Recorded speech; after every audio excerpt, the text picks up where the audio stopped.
আব্বু খেজুর গাছে উঠে আছে, আমার হাতে রস নিয়ে আমি দেখতাছি। আর এইদিকে দেখেন আব্বু গাছ থেকে নেমে গেল, আবার আমি হাতে রস নিলাম, আব্বুকে দিয়ে দিলাম, আব্বু বাড়ির উদ্দেশ্যে চলে গেল। আর আমি এইদিকে দাঁড়িয়ে দেখতাছি। আসসালামু আলাইকুম বন্ধুরা, কেমন আছেন সবাই? আজকে আমরা অনেক সকালে উঠে গেছি, কারণ আজকে অন্ধকার থাকতে ওঠার কারণ হচ্ছে যে আমাদের থেকে প্রতিনিয়ত এই গাছগুলা থেকে রস বাদুড়ে খেয়ে ফেলে। চিন্তা করলাম আজকে ভোরে যেয়ে দেখি কি অবস্থা। হ্যাঁ, চলে আসলাম। এখনো দেখেন কত অন্ধকার। আব্বু আগে আগে হাঁটতেছে আর গাছের সামনে চলে আসলো, এবং আমি এসে এখানে দাঁড়িয়ে গেলাম। আর আমাদের রয়্যাল আমাদের সাথে আছে, ও খাবার খুঁজতেছে। এত সকালে তোকে খাবার দিতে পারি নাই, তাড়াহুড়া করে চলে আসি অন্ধকার। আর আব্বু দেখেন গাছে ওঠার জন্য প্রস্তুতি নিয়ে নিল। গাছটা অনেক বড়, এই গাছটাতে মোটামুটি প্রতিনিয়ত ভালো রস হয়। আজকে দেখা যাক কেমন রস হয়। আর দেখেন আব্বু বলতে বলতে গাছের উপরেই উঠে গেল।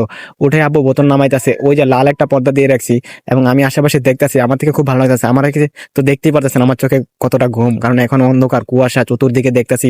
ঠান্ডা, অনেক বেশি ঠান্ডা ছিল আজকে। এই ঠান্ডার মধ্যে আব্বুর সাথে বের হয়ে গেছি রস নামানোর জন্য। এবং দেখেন আব্বু গাছে উঠে গেছে, সে কিছুক্ষণের মধ্যেই নেমে যাবে। সে অলরেডি গাছ থেকে নেমে গেছে, কিন্তু আমি এখনো দেখতে পারিনি কতটুকু পরিমাণে রস পড়ছে। আব্বু এই গাছটা উঠুক, ওঠার পরে দেখবো যে কেমন পরিমাণে রস হলো।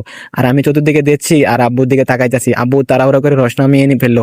তারপরে দেখলাম ভালোই রস হয়েছে, কারণ আজকে বাদুর তেমন রস খাইতে পারে নাই। যাই হোক, এই গাছ থেকে রস নামানো শেষ করে আমরা আবার চলে যাচ্ছি বাড়ির উদ্দেশ্যে। বাড়ির ওইখান থেকে আবার আরেকটা গাছে যেতে হবে, সেটার প্রস্তুতি নিচ্ছি। দুই বোতলে দেখা যাচ্ছে ভালোই রস হয়েছে, কিন্তু চতুর্দিকে এতটা অন্ধকার, সেদিকে বারবার তাকাইতেছে। অনেক কুয়াশা ছিল, ভালো করে ভিডিও করতেছিলাম না, কারণ ভালো করে ভিডিও করতে না পারার কারণ হচ্ছে যে ওখানে অন্ধকার থাকার কারণে লাইট গুলা তেমন ক্লিয়ার ছিল না। আমরা ওইখানে রস রেখে আবার চলে যাচ্ছি বাগানের দিকে। ওই বাগানের রস খুব কম হয়, কারণ ওইখানে বাদুড়ে বেশি খেয়ে ফেলে। সাথে ভাতিজাকে নিয়ে আসলাম, ও আমাদের সাথে আসবে। রয়্যাল তো খেলা শুরু করে দেয় প্রতিদিন সকালে এসে, রয়্যাল এভাবে খেলাধুলা করে। বাগানের ভেতর থেকে আবার চলে আসলাম। এই বাগানের গাছটা অনেক বড়, কিন্তু রস কম হয়। ভাতিজার চোখে ঘুম, ওইদিকে গাছের দিকে তাকাইতেছে। তাকাইতে তাকাইতে দেখি আব্বু আবার গাছ থেকে নেমে গেল, নেমে আবার চলে যাচ্ছে ভিতরে, কারণ ওই গাছটাতে উঠতে হবে। ওই গাছটা আরো বেশি বড় থাকার কারণে আমরা ওইখানে যেতে পারি না, কারণ ওই গাছের নিচে যদি যাই, আব্বুর সাথে ধরেন ওই যে গাছ কাটার দাও থাকে, যদি নিচে পড়ে, সেই জন্য আমরা গাছের সামনে থেকে সরে থাকি।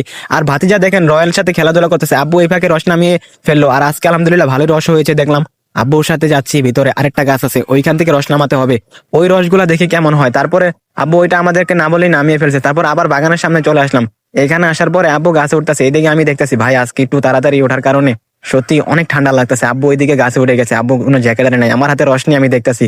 আজকে রসের কালার গুলোও দেখতে অন্যরকম, কারণ আজকে বাদুড়ে খাইতে পারে নাই। এই যে দেখেন ভাতিজাও গাছে উঠে গেছে।